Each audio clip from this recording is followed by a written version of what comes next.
So where we ended last class is we went through the major shifts of thinking that start happening, right? That resulted in what some would call, we're entering into the Upanishadic period in terms of the history of Hinduism, where there's all kinds of new ideas and teachings that develop here in this time period. And so we saw that there are shifts in thinking that happen here from between the Rig Veda and over to the Upanishads, where, as I had mentioned, these renegade priests, they abandon doing public rituals, right, to serve the community because they become fascinated with what is this power they're tapping into here when they're doing these rituals. And so they then want to go into the forest, leave society, right, go in a secluded space, in the forest to meditate and explore and try to discover and understand the nature of reality. What is this power that they're accessing here through the rituals? How is it that things could be interconnected? That if they do something to this ox here that in their sacrifice, that they are literally recreating the universe. Right? And we saw all of this. We talked about it. And so then it raises the issues, well, what is the nature of reality? What is the nature of the gods? Is there really one God, many gods? Who is this God? Right? What really does happen to you when you die in terms of the afterlife? Right? And so they're exploring all these new ideas. And that's then how they then become the enlightened ones, the gurus, that people then will seek out and come and sit down beside to receive their secret teachings. Okay. And I mentioned that they're the ones who are going to be developing all these techniques for shifting consciousness in the development of yoga, meditation and working with breath and body posture, how that all affects your consciousness, your perception and experience of reality. And we'll be looking at that later. Okay, so to continue, whoops, I always press the wrong button. Yeah, and again, just to highlight here, they're going to conclude that the best term for the source of all that connects all of the universe, that is indeed the supreme being, the source of all that is even the source of the gods, the source of the universe, was going to be regarded as the supreme being. The term that they settle on for denoting this absolute reality, the supreme reality, is the word Brahman. And the word Brahman, as I say here, the original word itself referred to the words of magical power, mantras, right? Because that is what the priests were using and working with, were these words of power, right? That literally can shift reality and that is somehow tapping into the essence that connects all of the universe. And so that's why they become known as Brahmin priests, because they're experts in the use of these words of power, mantras. Right? And so that's the word then they also use for the supreme being. So what happens here is that when, as a matter of shifting the accent on which syllable, when the accent is on the first syllable, Brahman, right, that refers to the priest. Okay, Brahman, when the accent is on the first syllable. And so then in English, what we've done is we've switched the A for an I, so you know that when it's Brahman, it's referring to the priest. But when the word Brahman is used for the supreme being, the syllable focuses on, hang on here, what did I say? On the first. Oh, now I'm all confused. I got written down here. I think I messed this up. When it's neutral, okay, Brahman, that is referring to the supreme being. When it's, and what did I just say? Oh, do I need to re-edit this? I hope not. Brahmin, that is when the accent is on the second syllable. When it's on the second syllable, is Brahmin, okay? And that is the priest. When it's Brahman, that's when it's the supreme being, okay? All right, hopefully you got that right. And I don't want to redo this. Okay, so that is what happens here in terms of terminology. And that is why the supreme being in Hinduism is often referred to as Brahman. Okay, all right. So now this leads to our exploring some of the key concepts within classical Hinduism. And these are what we often call reincarnation, which is transmigration of the soul. right? And that we're in this wheel of existence called samsara. We'll take a look at that. Then the law of karma, which is basically the engine that keeps this cycle of transmigration going. And that then the goal here, now the religious goal changes from just pleasing the gods so the gods bless us to, and having a good life here and now. The religious goal shifts to seeking release from rebirth, okay, from reincarnation. That becomes now the religious goal, major shift. And then we'll explore it again more deeply, very importantly, the concept of the supreme being and the concept of the nature of the soul, okay, that we refer to as Atma. Okay, all right. So first of all, samsara, the wheel of existence. Okay, this is how now, through the teachings that we get through the Upanishads, this is how they see life. That we're trapped in this wheel that keeps turning, and it's a cycle of we're born, grow old, die. And then we're reborn, grow old, die. Reborn, grow old, and die. This is a cycle of death and rebirth that continues on nonstop. It is potentially an eternal process. All right. It just keeps going and going and going. And it's a wheel that just keeps turning. And that this is the cycle that we are seeing, that we are trapped in this. This is a form of bondage that we need release from. Right? This is not good news. It's seen in a rather negative light that this is the horror of human existence, is that you're stuck and trapped to keep coming back here time and time again. Now, in the West, I'm just going to raise this up a little bit here. In the West, or in the modern world, so to speak, in terms of a lot of contemporary spirituality, where a lot of people think, oh, wow, it's so cool. We get to reincarnate.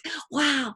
And only people who live in a great society and having a great life with minimal suffering think that this is absolutely wonderful. And they envision that they in the past life were Cleopatra or had some amazing life. And they often retell stories of how, yes, indeed, I was, some amazing life they had in the past in some way. And so it's a bit of a fantasy that this is absolutely amazing. But if you go into another place and context where maybe perhaps, some country in Africa where the people have been in civil war, stricken with the AIDS virus that killed the parents, and the kids are orphans, and then they've been brought into and forced to become soldiers and go to war, fighting who knows what, say in terms of Islamic terrorism that happens or what have you, or they've been raped and molested and they're starving. And here they are, at 20 years old, suffering from some shot wounds, and they've been starving, and you just tell them, guess what? You just get to come back again. They're going to say, this is terrible. I don't want to come back to this hell, right? And for a lot of people throughout cosmic time, we're so sheltered from this for a lot of people, especially here in the West, where we don't even know what war is like. We don't know what starvation is like. We haven't been totally brutally raped and seen our parents, our loved ones slaughtered right before our eyes. We think that, oh, life is great. And it's wonderful to think that I get to come back again and it's not over. That's not the case for most people. So in India at this time, this is seen as really bad news. And this is what's going to be a key concept in both Hinduism and Buddhism and Jainism, in these traditions here that hold to this idea that this is absolutely horrible. So I'll just read to you one passage here from a text in the Upanishads where a king has gone into the forest to seek the wisdom, the teachings of an enlightened one. And so he goes to the saint, the holy one, the enlightened one.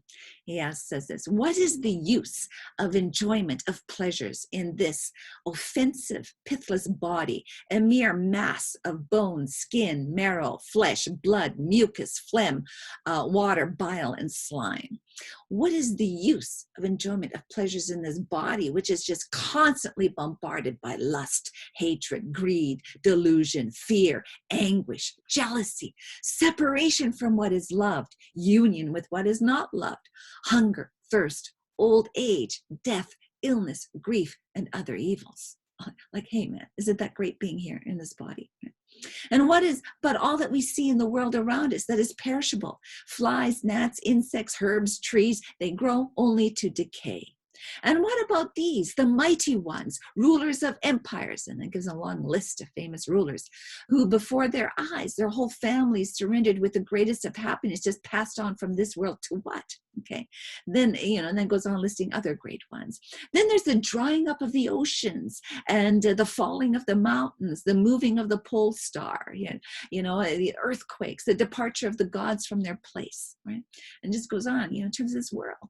In such a world as this, what is the use of enjoyment of the pleasures of this world if one who has fed on them is seen to simply return to this world again and again?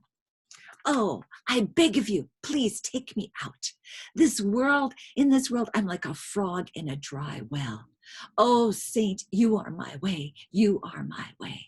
Right? Just begging for, please set me free from this cycle of rebirth to come back into this world of suffering, right? Of suffering and tragedy again and again. So this is how it's seen. All right.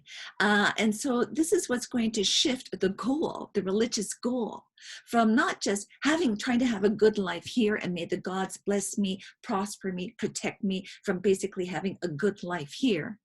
That shifts from that being a religious goal to release from this world, to be set free from the suffering of this world, right?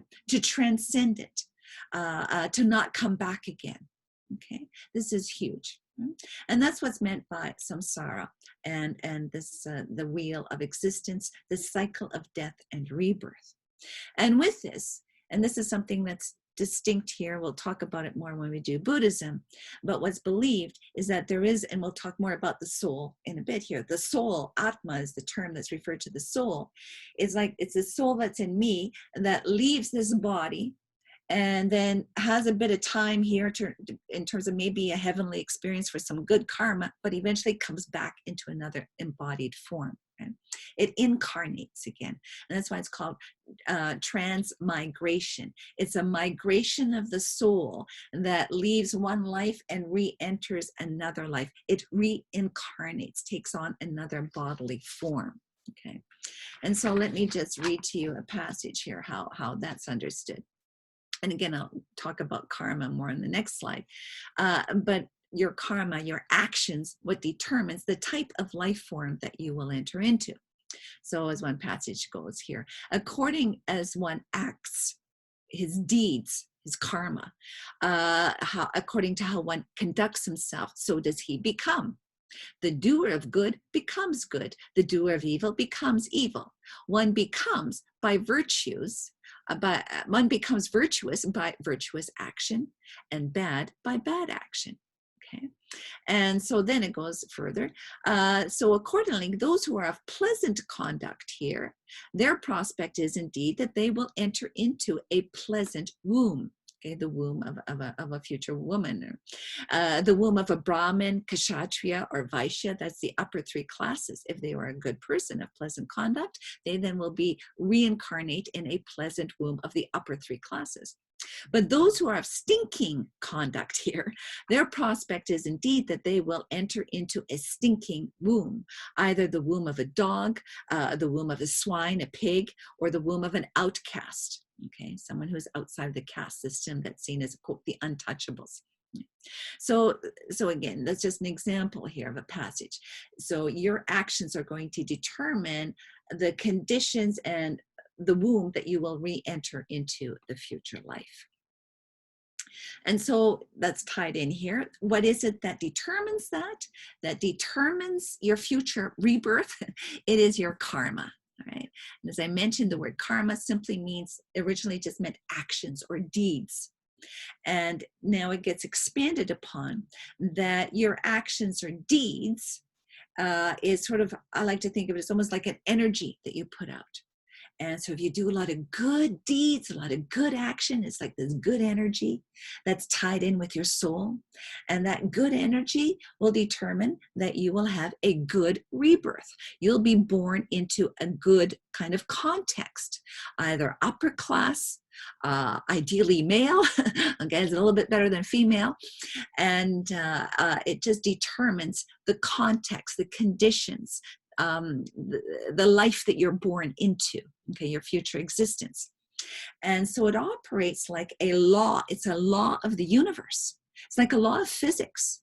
You know, there's an action that's sort of a causal action that then results in a result. Okay, sort of cause and action, action, result, effect, cause and effect kind of connection. So it's a cosmic moral law of cause and effect.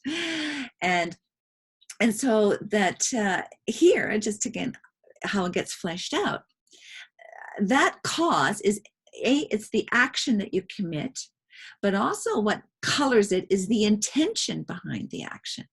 All right. And then thirdly, the emotional attachment you have to that action. Those are the three keys that determine your karma. So for example, say you are driving one night in the dark, in the rain, and you're driving. And it's so hard to see, you know, the windshield is going and it's a really dark and stormy night, and the lights, there are no street lights here. You're going down some street and somebody is walking across the street dressed in black, and you don't see them in time, and you run into them and end up accidentally killing them.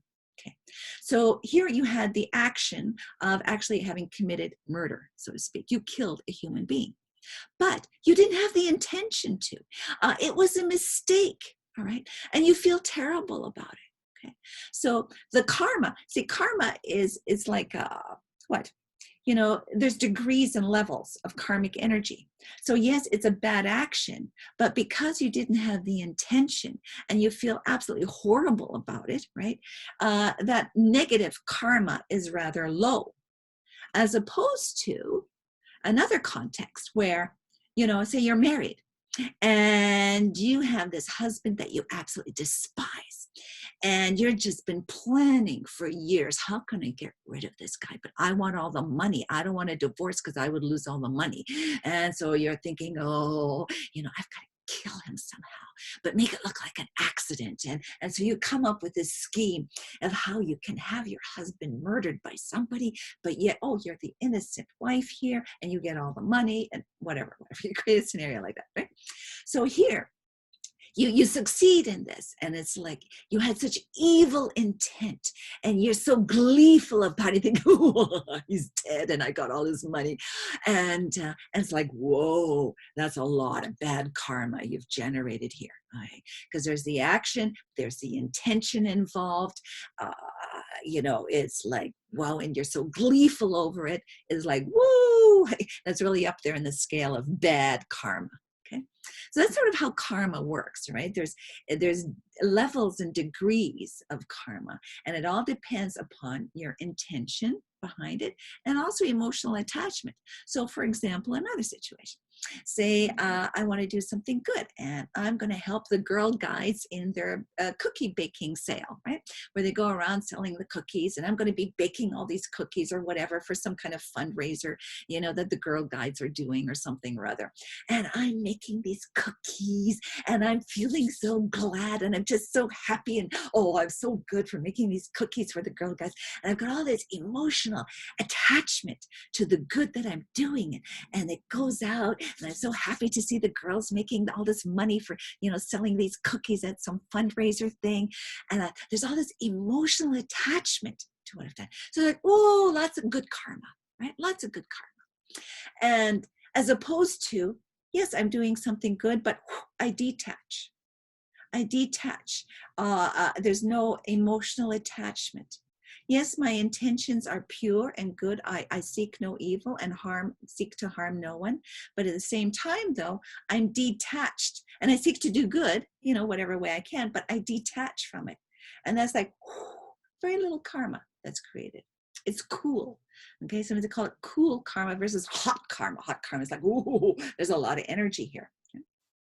All that will determine what will happen, okay, in terms of your future rebirth.